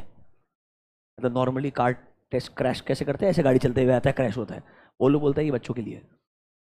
वो बोलता है मेरी कार को आप क्रेन से ऊपर लेकर के जाओ और वर्टिकली गिरा दो, then let's see what happens. मतलब this is what. And Volvo क्या बोलता है, anything that is glamorous we don't care.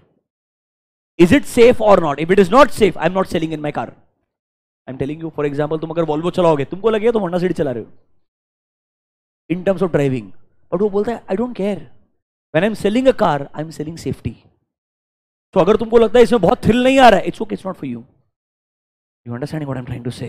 मतलब उसको पता है, उसने डिफाइन किया उसे क्या बेचना है. एंड वो बोलता है चाहे बिके या ना बिके, मैं तो गाड़ी इसे बना के बेचेगा. I don't know whether you are still understanding what I am trying to say. Don't you think currently जो इंसिडेंट हुआ इसके बाद में पोर्शे नहीं करेगा normally, it's a big entity. उसने आकर के बोलना चाहिए दैट अब से शायद हम भी ऐसा गाड़ी के साथ एक चाबी देंगे. दैट डिटरमाइंस कि वो गाड़ी का चाबी ले जाने वाला इंसान मैक्सिमम क्या स्पीड पे गाड़ी चला सकता है. But obviously it's not just the speed, it's not just the speed, there are other aspects also जो हम कंट्रोल नहीं कर सकते हैं. बट बॉटम लाइन, जब भी कुछ इंसिडेंट्स होते हैं, लाइक फॉर एग्जाम्पल एक बहुत बुरा इंसिडेंट हुआ था, आई फॉरगॉट हिज नेम यार, Tata Sons Cyrus Mistry. He lost his life on the spot, if I'm not wrong, in a Mercedes car. People started raising a question about the safety of Mercedes. Rather, I'm not wrong, it became a little difficult for Mercedes to sell GLC at that time because the car was GLC. It became very challenging because suddenly ऐसा कोई incident होता है and मतलब it's not about one person. Anyone losing life should be taken very seriously. There's no doubt about this. But suddenly these companies start facing a lot of heat and trouble.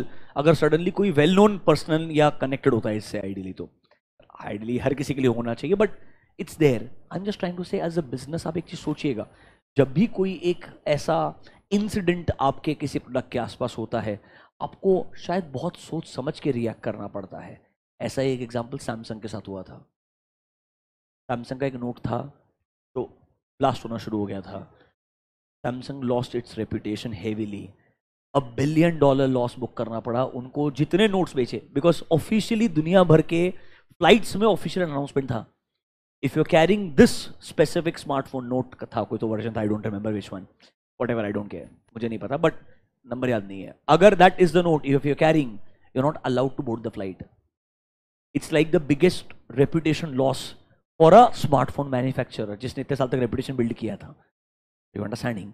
Don't you think उन्होंने they actually had to send a box जिसमें लोगों ने अपने phone रखे, वापस से पूरे के पूरे मंगवाए, they had to refund the entire money. It was a overall process जब उन्होंने अपने रेपुटेशन को पूरा ठीक किया. But just think about this, majority people have already forgotten.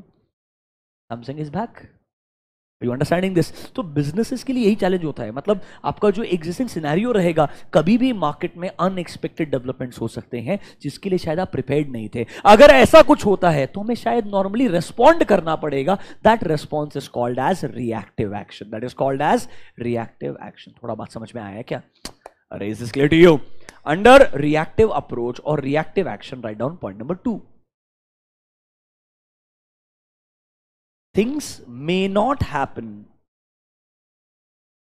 Things may not happen or take place as planned by the company. Things may not happen or take place as planned by the company. Take place as planned by the company, comma, market conditions may take an unexpected turn, comma, market conditions may take an unexpected turn, and market conditions may take an unexpected turn, and entity's strategy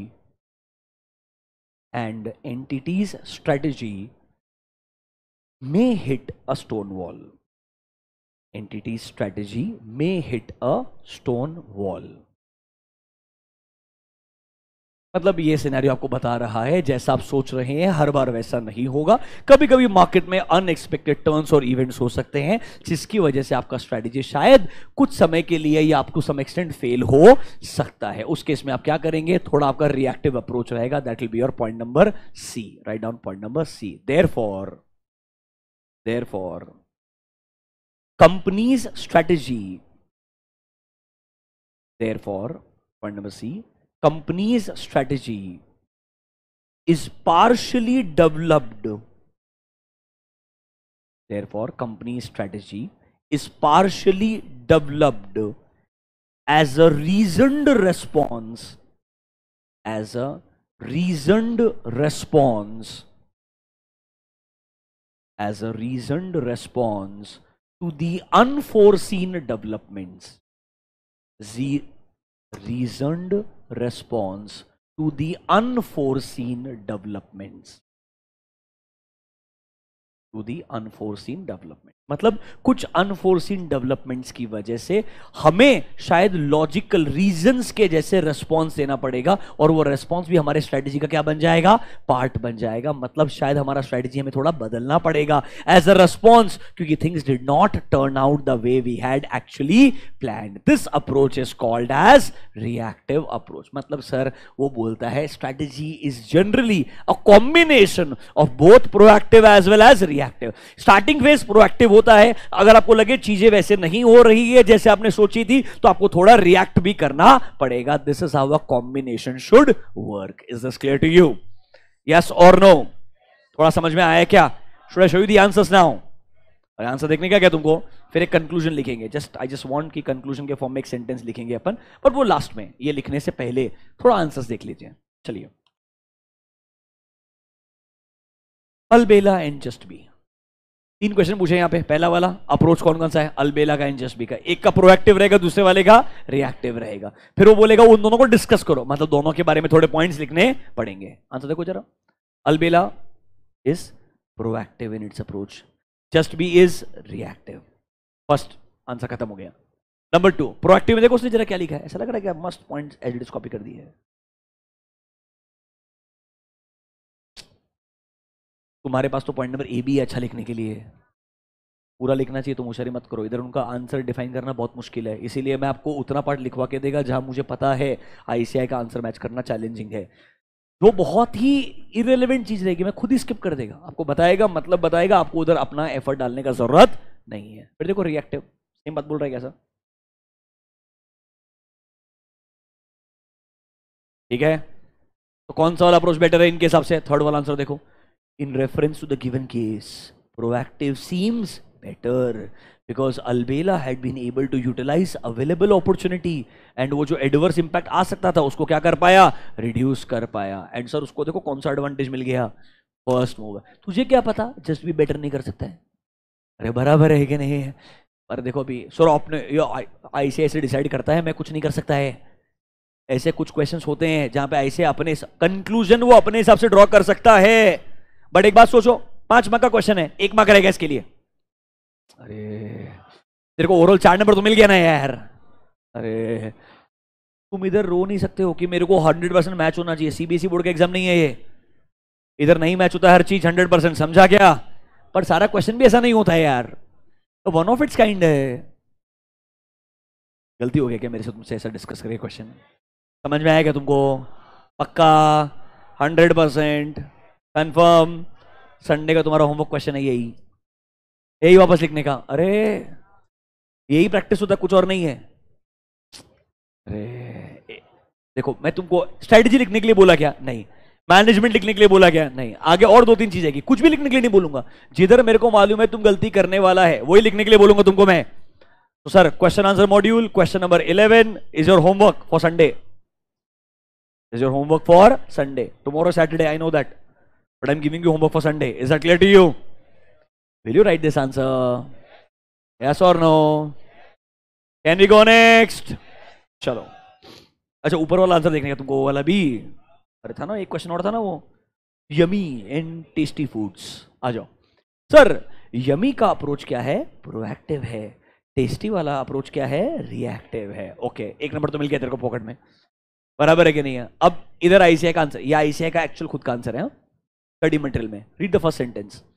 a proactive strategy is a planned strategy whereas reactive is an adaptive reaction. ये sentence कहां से उठा है बताऊंगा आपको मैं।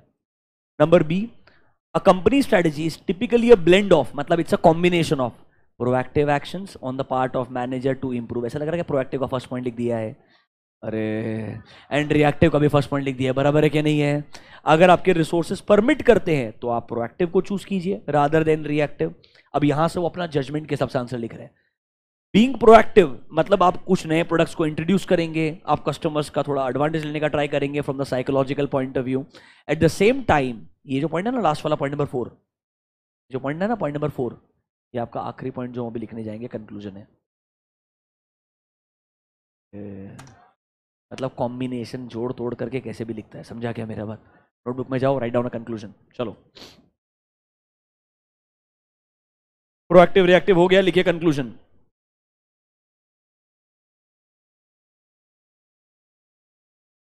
A company uses both proactive and reactive strategies. Conclusion. Company uses both proactive and reactive strategies, comma. Proactive strategy, comma. Proactive strategy is a planned strategy. Proactive strategy is a planned strategy, whereas proactive strategy is a planned strategy, whereas reactive strategy,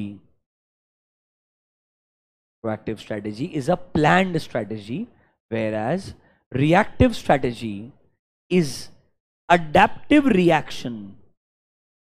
Reactive strategy is adaptive reaction to changing circumstances.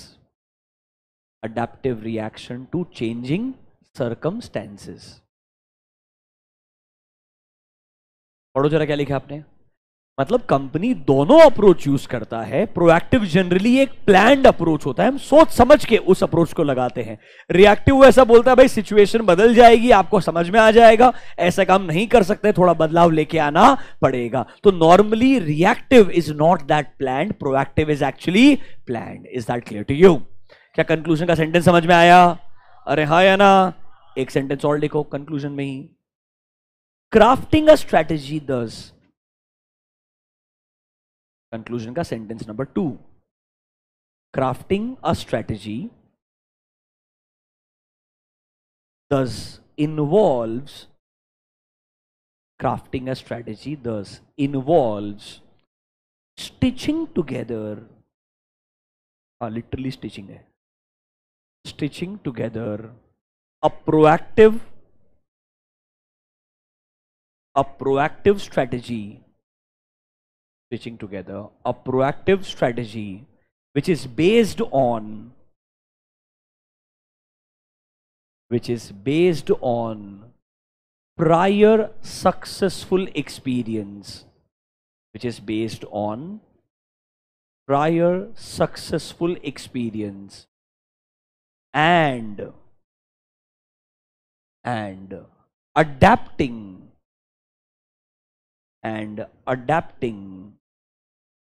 those portions of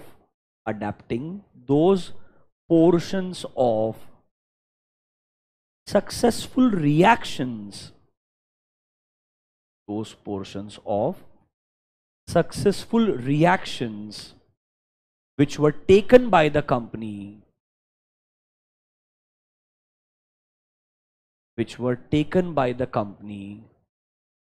due to change in circumstances.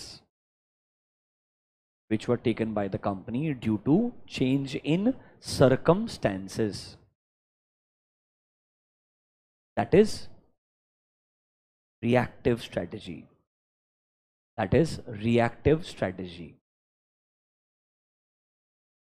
पूरी कहानी वापस repeat कर रहा है एक paragraph में। मतलब आपको स्टिच करना है, मतलब साथ में जोड़ना है दो चीजों को। पहला वाला अप्रोच प्रोएक्टिव, याद करो प्रोएक्टिव में आपने पास्ट में क्या सक्सेसफुली किया था वो लेके आना पड़ेगा आपको। अरे हाँ या ना? फिर जब मार्केट में कंडीशन बदलेगी क्या आप अलग अलग तरीके से रिएक्ट करेंगे? और हर बार आपका रिएक्शन परफेक्ट थोड़ी होगा। कभी कभी आपका रिएक्शन सही जाएगा, कभी कभी आपका रिएक्शन गलत जाएगा। जहां आपका रिएक्शन सही गया है वो आपका रिएक्टिव अप्रोच हो गया, जहां पर आपका प्लानिंग अच्छा था वो आपका प्रोएक्टिव अप्रोच हो गया। दोनों को आप साथ में रखिएगा, इससे आपका एक अच्छा स्ट्रेटेजी क्राफ्ट होगा, डिजाइन किया जाएगा। मतलब वही दोनों अप्रोच को साथ में लिखने का ट्राई कर रहा है। समझा क्या? दिस इज हाउ दे से strategy should be partly proactive and partly reactive. समझा क्या? This marks the end of our discussion on the word strategy. सिर्फ word strategy यहाँ पे complete होता है। मैनेजमेंट हमने पहले ही डिस्कस कर लिया था। Are you feeling comfortable guys? आपसे देखो एक ही एक्सपेक्टेशन है। कुछ एरियाज चैलेंजिंग हो गए, जैसे कि आज पार्टली प्रोएक्टिव पार्टली रिएक्टिव वाला पार्ट है। उधर बस हमें थोड़ा समय देने का जरूरत है। देखो वैसे एरियाज पे थोड़ा हम हड़बड़ी करेंगे, जल्दबाजी में खत्म कर देंगे तो आपके लिए बहुत चैलेंजिंग बन जाएगा। बिकॉज क्वेश्चन नॉर्मली उन्हीं एरियाज पे बनाया जाता है जो एरियाज उन्हें लगते हैं बच्चे के लिए ट्रिकी होंगे, लैंग्वेज थोड़ा खराब रहेगा, तो try to frame a question there. I am telling you, strategy पे क्वेश्चन एक्चुअली ज्यादा आना चाहिए पर हार्डली आता है। You will see a question may be once in 6-7 attempts. Partly proactive partly reactive has been asked twice already. Are you understanding what I am trying to say? तो ऐसे areas में थोड़ा आपको एफर्ट डालना पड़ेगा, but otherwise आपका navigation बढ़िया होगा। Are you comfortable guys? That's all for today. I'm gonna leave you early. I told you जिस दिन टॉपिक जल्दी खत्म हो जाएगा जल्दी छोड़ देंगे। बराबर है क्या नहीं है? अरे बोला था ना कल आपको मैंने। Thank you, enjoy.